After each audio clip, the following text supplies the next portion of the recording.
In today's lesson, I'm going to talk about activity 1.3.9, the Snowflake Project. So let's get started. So you can see I have Onshape open up.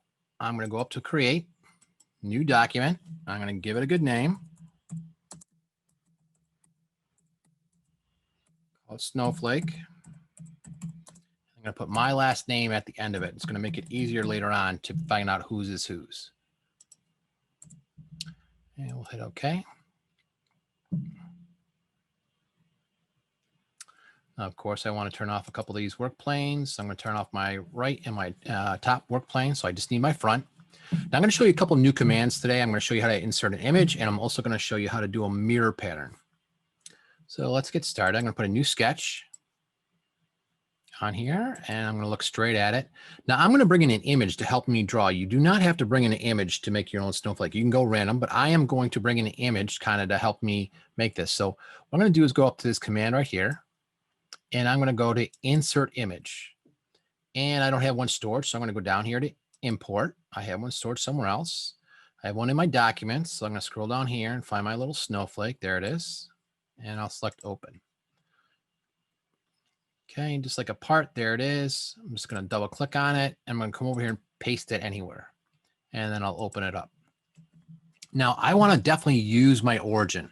It's going to help you out later on when you start doing a circular pattern or when you start doing your mirrors and laying it out. So you definitely want to use your origin point in this activity.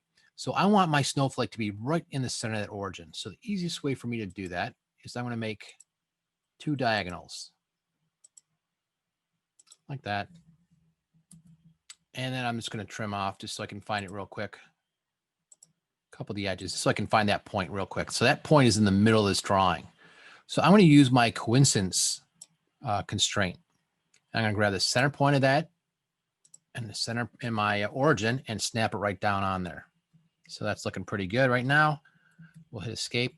Now the biggest my snowflake can be is 2.8 inches. So I'm going to make a circle. I'm going to start again right on my origin, bring it out. I'll dimension that to 2.8. There we go. And now I'm going to zoom in a little bit. Now I'm going to make the snowflake bigger because I want to take advantage of all that 2.8. So all I'm going to do is I'm going to take this drawing and I'm just going to stretch it until I get close to the edge of that circle. Okay, let me zoom out a little bit so I can stretch it maybe just a little bit more. There we go. So I'm going to stretch it out just a little bit more. Now I'm going to get rid of some of these lines that I don't need anymore, just to keep them out of the way. So that's about as big as I want to get. So the first thing is I want to start and I want to get this symmetrical. And I know that I have 6 arms here. So if I take 6 and divide it into 360, I know that it's a 60-degree angle from the center of this one to the center of that one. So I could draw my line in. I want to start straight up and down. I'm going to draw this line in right there. And I'm going to draw another line in right over here. Now I'm going to go to my dimension tool. I'm going to select those 2 lines. And I want to make sure that they're at 60 degrees. I'm going to put another line in because I'm actually going to save myself even more time. I'm going to put a line in right here. And I'm going to dimension that one. And I'm going to make that. Let me go back, put it back in. From here to here. We'll go to dimension. From here to here. And I'm going to make that 30 degrees. Whoop. Go back to my front face. Let me zoom in because I can tell right now that this pie shape looks like this pie shape. It's just mirrored over. So that's what I'm going to do is I'm actually going to only draw just a little part of this snowflake. I'm going to mirror it over and then I'm going to do a circular pattern. So let me get started here. So I'm just going to make some random lines. I'm going to draw this all the way down here until it hits. I'm going to draw a couple more lines and then I'm going to start using some of my geometric constraints. I'm going to try to get this one as close as possible. And I'll draw a couple more.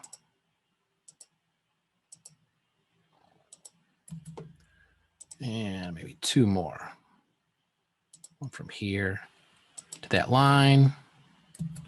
and one more from this line to that line. Okay. Now, in this activity, you have to use several geometric constraints. So I'm going to start putting some of those in right now, and I need to use some dimensional constraints.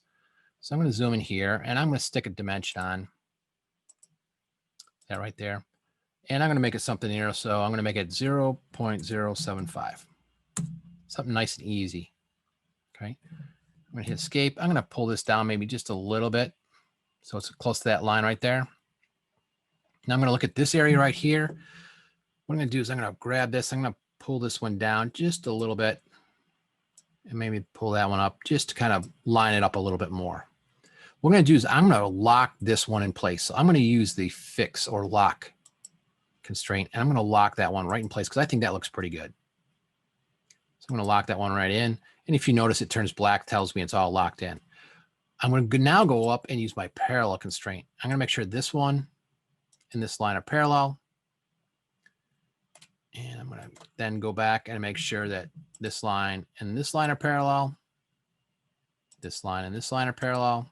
And one more between this one and that one. The next thing I want to do is I want to use my perpendicular constraint because I want these nice and square. So I'm going to make these two perpendicular. These two should automatically be perpendicular.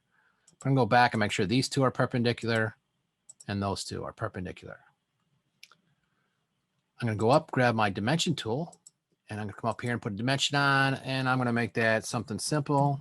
So 1.15. That looks pretty good. I'm going to keep this one the same. So 0.15. That's looking pretty good. Liking what it's looking like right now.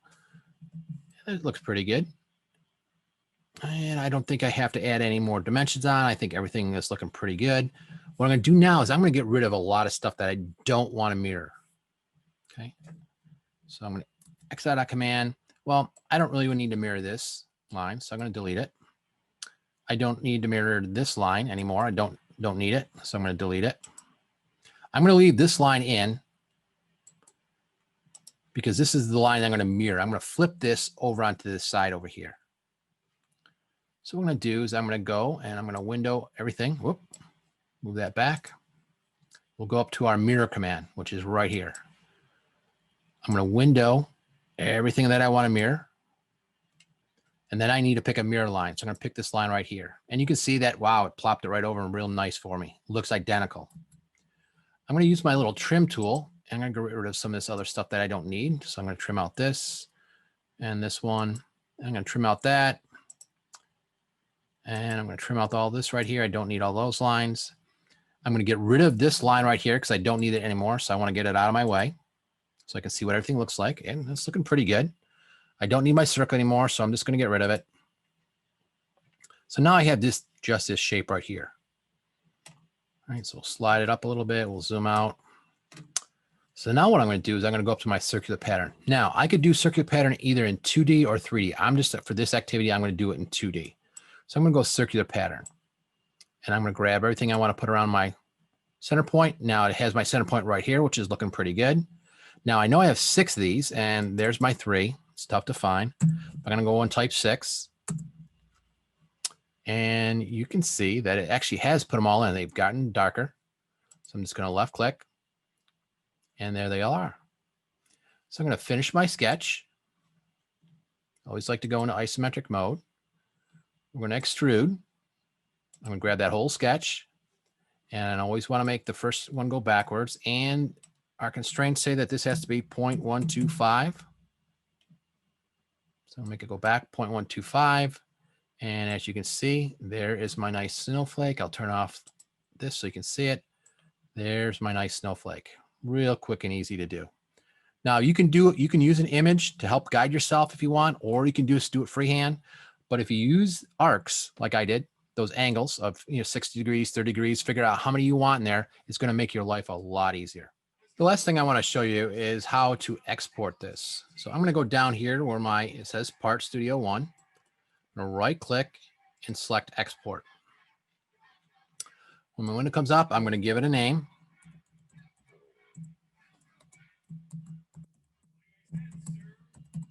Put my last name after it. And then I'm going to make sure that it says Solidworks because I'm going to send this to a laser cutter. So it's got to make sure I say SolidWorks, and then I'll hit OK. Now it's going to be my downloads folder. So I'm going to go get my downloads folder and upload it to where it needs to be. So I hope you enjoyed this video.